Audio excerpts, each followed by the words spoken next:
Hey, Jonathan Peters here, and today is National Scrabble Day. Scrabble like the game. And I have a great memory with Scrabble when I was a child. My sister and I would play with my great-grandmother. So to fully tell the story, it takes a little bit of background about my grandma. First of all, we called her Grandma Great. She didn't want to be just any great-grandmother.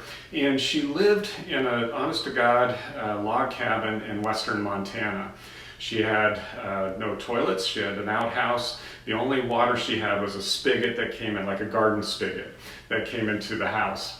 And so she would live out there pretty much by herself most of the year. And then when it started to get cold and around first snow, my grandfather would go out, pick her up, and then for 2 or 3 months she would live with my grandparents.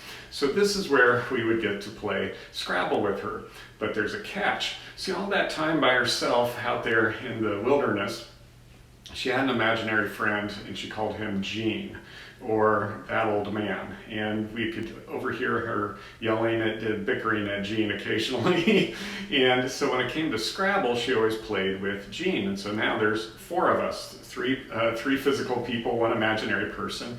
And how the rules worked for Grandma Great is that Gene played by the rules, I played by the rules, my sister played by the rules, but because Jean was evidently blind, if Grandma picked up a tile she didn't like, she could put it back. She could keep pulling up until she finally got a tile that she liked. And her belief was that none of us could see her cheating.